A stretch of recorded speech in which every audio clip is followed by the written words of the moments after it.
What's going on, everybody? It's Chris Classic dropping another video today. Before I continue, make sure you subscribe to the channel. Also to subscribe to the C3 Wrestling page as well for a lot of good wrestling content. I'm proud of the guys and the gals as they are performing to the highest peak. Let's get into it.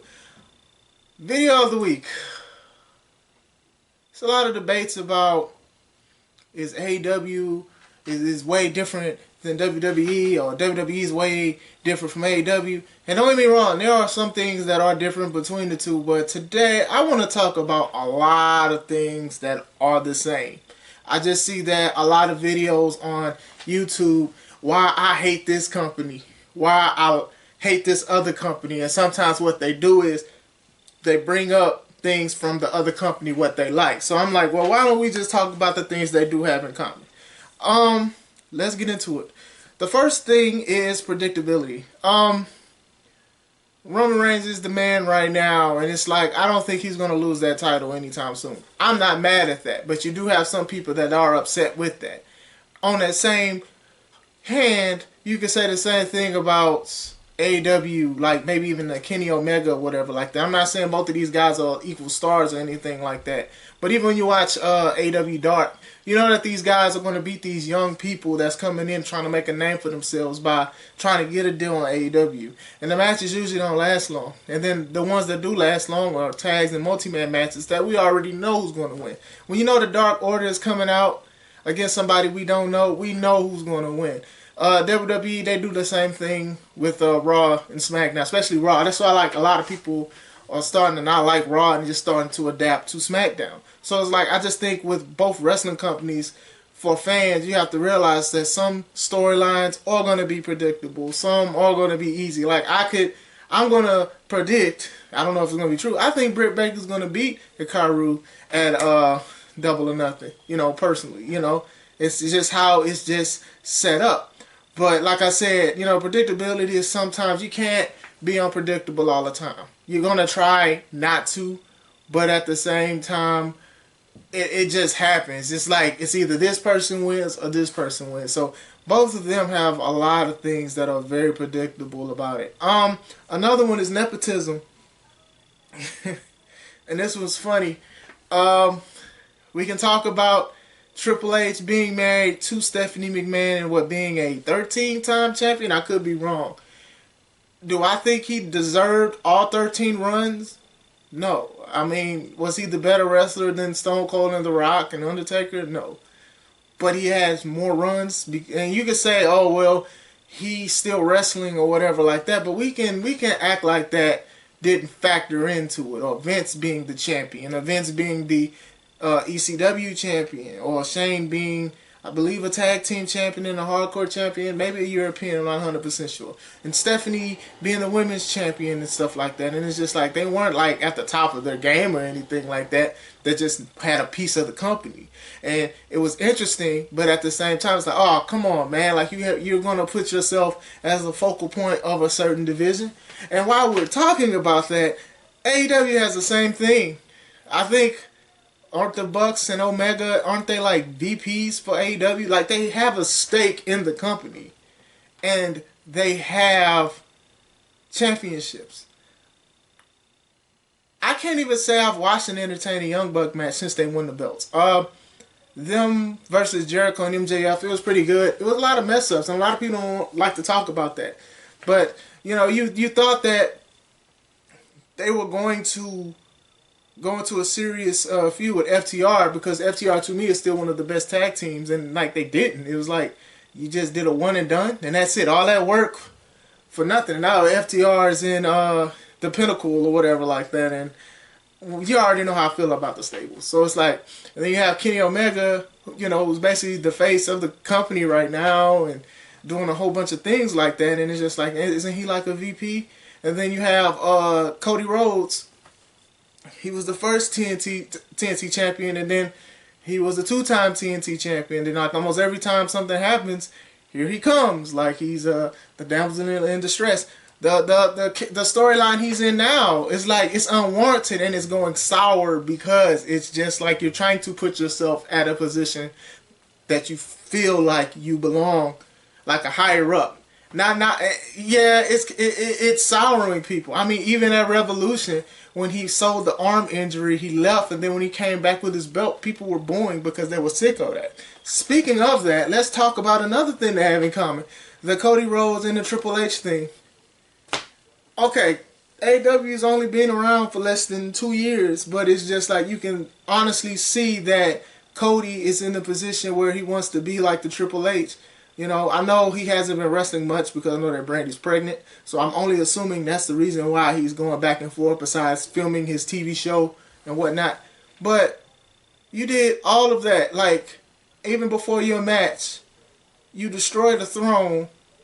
You picked the pieces of the throne because you're signifying Triple H's throne, and you put it together. So you actually hit it and destroyed it to move it out your way so you can have that big grand entrance, actually. You know, I know what I'm talking about. Every time Cody comes out, comes out the middle with a special entrance. That's what it was. You didn't hit it because it was Triple H's throne or whatever. You hit it because you wanted to use that space for your entrance. You think you slick, Cody. You think you slick. But going into it, being serious about it, yeah, you think about it. Cody is kind of trying to do like the Triple H treatment. The only difference is he's not going after the main title. He already did the you can't challenge for the AEW title, but he can do the TNT title. And then now he's doing the storyline. I'm fighting for America and blah blah blah blah blah. And it's just becoming sour. I just think that even with Triple H, like I said, I like Triple H, but I don't think he deserved to be a 13-time champion. I just think that he was good with putting other people over. And it's just, to me, it's the same. I just think that both wrestlers thought they were better than what they really were. And I like Cody as a wrestler. I like his promos. But I just don't see him as the it guy. I'm sorry. And some people say it to me, and that's fine. You know, I'm not offended by that or whatever like that. And I like Cody. Like I said, Cody has a lot of stuff, but the thing is, I think AEW is showing why people are getting sick of Cody. The thing that you help create is showing people why they shouldn't follow you as a wrestler because of all of these storylines that you put yourself in. The times you leave, the times you come back, and stuff like that. It's sort of like, it's similar to Triple H. A lot of people don't talk about that neither. Going into the next one, it's pandering. Now, I do not know people's walks of life. I don't support everybody's walks of life. I love everybody. I pray for people. Some people don't believe in the God I believe in. You know, we're going into that.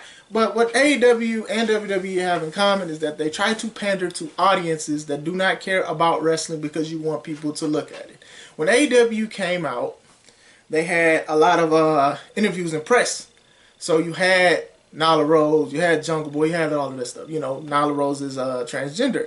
So you were promoting that. You were also going on panels saying that you are all inclusive and it's for everybody and stuff like that. Nyla Rose wins the women's championship, I believe, one time, and then it's like, that's it.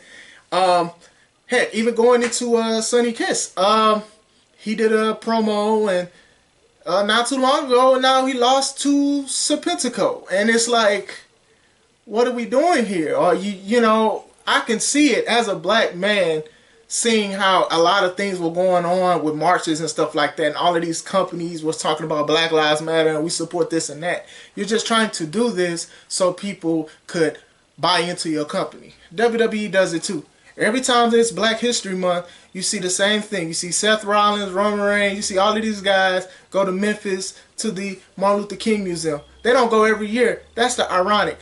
They did this years ago, but they keep bringing that back. Or you keep showing the same video packages of the same black wrestlers, and there are many talented black wrestlers that have made history. No diss to Ernie Ladd, who I like. No diss to The Rock. No diss to all of these people. But it's like you guys do not make an effort with that at all. And it's just like a pandering thing. When it's Latin Heritage Month, Mexican Heritage Month, when it's all of these months, you guys get together and you do something, and then sometimes it's half-butt. It's just not genuine. It's just not sincere. You do the Susan G. Komen thing. You do a whole bunch of things, and it's just pandering to the audience. I mean, even with the black champions, I'm grateful that we have them, and that's crazy because you would have thought AEW would have had a better chance with celebrating that than WWE because of how hard they were saying. So you see what I'm saying? It's just like a lot of pandering going on between both companies, and it's just like, you know, just be legit. But unfortunately, you know, People want to do things for ratings, and that goes into another thing. Both of these companies have in common the drive for ratings. WWE is heavily criticized for bringing in superstars that are from the Attitude Era or from WCW or were very popular at one time. That is true. You guys bring in a lot of older guys and they come in and then they wrestle. Some are good, some are bad, some do what they're supposed to do. So then you fast forward to AEW's conception, saying we're giving young guys chances, we're giving all of these people chances and stuff like that. So you're like, okay, AEW is going to be very different from WWE. I'm going to tune in. So you fast forward, you have Kenny Omega versus Chris Jericho for the #1 contendership for the AEW Championship. He's like, okay, well maybe Kenny will win. Oh, Kenny didn't win. All right, it's Jericho. Now it's Jericho and Hangman Page for the belt. Oh, they're going to do something different because Hangman is somebody, I don't want to say less popular, but not a lot of people know who he is. So you're going to give this guy a chance to be the face of the company, right? No, you gave it to Chris Jericho, an ex-WWE guy. But we criticize WWE for doing the same thing. I don't care about how talented he is and stuff like that. I know that this man still brings in ratings to this day, and I'm not knocking him for that. But at the same time, you guys were sitting here saying that you're going to do something new, and I really think that you guys dropped the ball by not having Hangman Page or a new guy win your first championship or anything like that. I just think, I was just like, oh, okay, this is interesting. And then after that, Jericho drops it to Jon Moxley, aka Dean Ambrose, a former WWE guy. So to say, oh, they don't care about ratings, they just want to compete. Yes, they want to compete with good ratings. You know, my personal opinion is if y'all were going to do the AEW invading Impact thing, y'all should have had Moxley do it, because I think that the press would have been a little bit bigger than Kenny Omega. But I'm just saying. So this is what I'm saying. It's like you guys kind of do the same thing. It's just a few things that y'all do different. Another thing y'all have in common is both sides have strong fan bases. Oh my God. You can't say nothing about AEW without somebody saying, oh, well, WWE does this. Then again, you can't say nothing about WWE until somebody says AEW does that. Now, I understand. Some people grew up watching WWE, but now people are growing up watching AEW. Some people stop watching WWE because they hold it to the highest standard of wrestling, and the storylines were flat. The wrestling was flat. You don't have nobody with no charisma. I tell you, one of my coworkers says this all the time. AEW kind of has a few more people that have charisma. They just need to work on their wrestling. But it's like when you give an opinion on a company, people like to say, oh, well, you're hating on the company, or give it time. And, you know, people tell me, give AEW time, give WWE time, give The Fiend time in WWE. How much time do we have? I don't want to die giving people time, and then it's just nothing. It's just so confusing sometimes. It's frustrating because I am a fan of wrestling, and I do watch both shows when I can, and other shows as well. But it's just like, man, you got fan bases that just like, they just say this: my company rules, your company sucks, and it's just horrible. The last thing I want to talk about is they have pointless storylines too, and pointless heel face switches as well. Both companies do.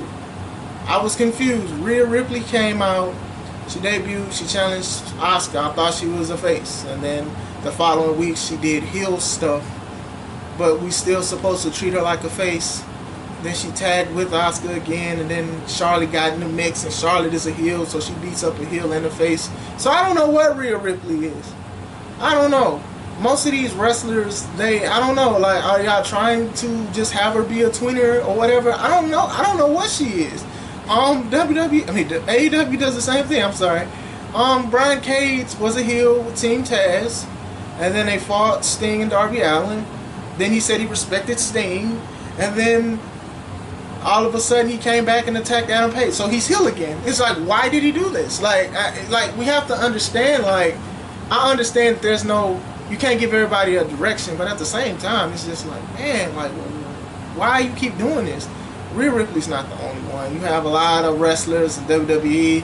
They face 1 minute, then they're heel the next. They'll face at Raw, but then when they're on NXT, they were heels and things like that. But AEW, I think AEW does it a little bit worse.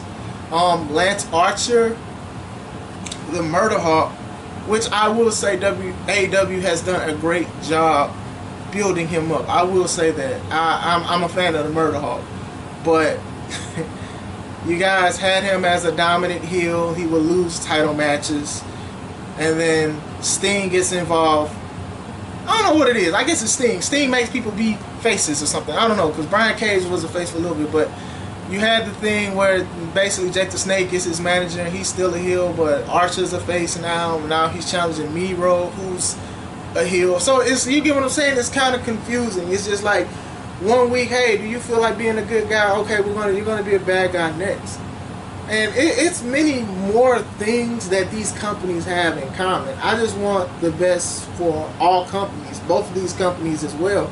You know, a lot of people are saying, oh, well, I watched this one because of that one. And 9 times out of 10, I could probably say, oh, okay, well, if you don't watch this because of this, well, what about this? You know, everybody's just so divisive. But some of it, the storylines, some of them the same as well. Like, come on, man. Like the Jericho with the wine and all of that stuff, and then how many times they done brought in Mike Tyson. Like, it is similar, but this is supposed to be the fresh wrestling company. And no, I'm not crapping on AEW.